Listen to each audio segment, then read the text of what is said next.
विधानसभा का मानसून सत्र में विपक्ष ने भारी बारिश से फसल नुकसान का मुद्दा उठाकर मुआवजे की मांग की। टीकाराम जूली ट्रैक्टर पर पहुंचे, जहां सुरक्षा कर्मियों से नोकझोंक भी हुई। उधर सदन में सत्ता पक्ष की तरफ से किसानों से जुड़े आंकड़े पेश किए गए। देखिए रिपोर्ट में।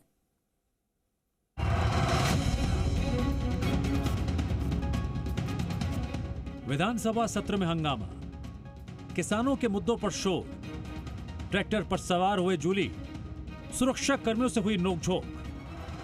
राजस्थान विधानसभा का मानसून सत्र में सियासी तूफान देखने को मिल रहा है। जहां एक और सरकार ने 2 विधेयकों को ध्वनि मत से पारित कर लिया, वहीं दूसरी ओर विपक्ष लगातार सरकार पर हमलावर है।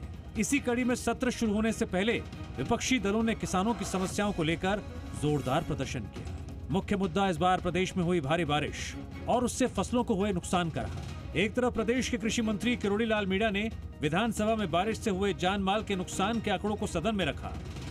मृतकों की संख्या 193 वर्षात के कारण, 193 अतिवृष्टि बाढ़ के कारण, और घायलों की संख्या 36। और हमारा जो पशु है, छोटा पशु की हानि हुई है 347। बाढ़ से प्रभावित 26 मृतकों के आश्रितों को 104 लाख रुपए बांटा जा चुका है। विपक्ष ने सरकार पर किसानों की अनदेखी का आरोप लगाया और विधानसभा के मुख्य गेट पर नारेबाजी की। विपक्ष के नेता हाथों में बैनर और खराब फसलें लेकर पहुंचे थे ताकि सरकार को स्थिति की गंभीरता दिखाई जा सके। किसानों के लिए, इसलिए सरकार यहाँ पे बात करने से बचना चाहती है। आपने जो जवाब दिया है, ऊंट के मुंह में जीरा है, ऊंट के मुंह में जीरा है। खुद बाबा जिस हिसाब से बोल रहे हैं, उनको लग रहा है कि वो खुद न्याय नहीं कर पा रहे जनता के साथ। किसानों के लिए घोषणा करवा दो। उस किसान की एक नहीं 2-2 फसल बर्बाद हो चुकी है। 1-1, 1.5 महीने से पानी भरा हुआ है। 15-15 दिनों से बिजली कटी हुई है। गोदाम में रखा हुआ उसका गेहूं सड़ रहा है। ये हालात पूरे प्रदेश की हो चुकी है। नेता प्रतिपक्ष टीकाराम जूली खास अंदाज में ट्रैक्टर चलाकर विधानसभा के वेस्टर्न गेट पर पहुंचे। उनके साथ मुख्य सचेतक रफीक खान और अन्य विधायक भी मौजूद थे। हालांकि विधानसभा गेट पर पहुंचते ही सुरक्षा कर्मियों ने विपक्षी विधायकों को अंदर जाने से रोक दिया। इससे दोनों पक्षों के बीच नोकझोंक भी हुई। पूरे अजमेर किशनगढ़ की फसलें लेकर हम आए हैं।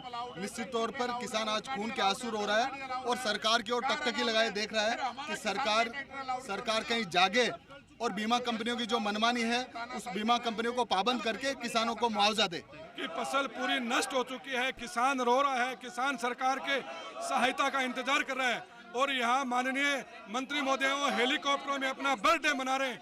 ये नहीं है कि जहाँ जहाँ फसल खराबा हुआ है, जहाँ अतिवृष्टि हुई है, वहाँ जाकर के किसानों की सूद ली जाए। सुजानगढ़ फसलों में तो मेन मूंग की फसल का अभी तक ज्यादा नुकसान हुआ है, पर सबसे ज्यादा जो बरसात हुई है वो सुजानगढ़ सिटी के अंदर हुई है। और सिटी की हालत अभी भी है कि 10-12 दिन हो गए, अभी भी पानी वैसे का वैसे ही भरा हुआ है और 10 दिन के बाद में पानी बढ़ा है, कम नहीं हुआ है। सरकार हेलीकॉप्टर में घूम रही है, फोटोएं खिंचा रही है, कोई पानी में नहीं गया, कोई किसान से मिलने नहीं गया, किसान की फसल देखने नहीं गया। हमारे रतनगढ़ विधानसभा क्षेत्र में और सुजानगढ़ एरिया में मूंग की, मोठ की और बाजरे की फसल खराब हुई, बहुत अतिवृष्टि हुई है। सत्र के दौरान सरकार ने विपक्ष के आरोपों को खारिज किया और कहा प्रभावित जिलों का आकलन किया जा रहा है। जल्द ही नुकसान की भरपाई और राहत पैकेज का ऐलान किया जाएगा। भारी बारिश के कारण अब तक 193 लोग अकाल मौत के शिकार। इनके अलावा 36 घायल हुए हैं। सूबे में अब तक सामान्य से 62.5% ज्यादा बारिश। प्रदेश के 22 जिलों में असामान्य बारिश, 16 जिलों में औसत से ज्यादा बारिश। 347 छोटे और 279 बड़े पशु मारे गए। 1974 पक्के मकानों में नुकसान हुआ। करीब 752 कच्चे मकान और 190 झोपड़े गिर गए। कुल 3,522 परिवारों का नुकसान हुआ। 26 मृतकों के परिजनों की 104 लाख रुपए का मुआवजा दिया गया। कुल मिलाकर मानसून सत्र में किसानों के मुद्दे ने राजनीतिक तापमान बढ़ा दिया। एक और विपक्ष ट्रैक्टर और बैनरों के साथ सड़क से सदन तक सरकार को घेरने की कोशिश कर रहा है। वहीं सरकार स्थिति का आकलन कर राहत पैकेज तैयार करने का भरोसा दिला रही है। बाबूलाल धायल, जी मीडिया, जयपुर।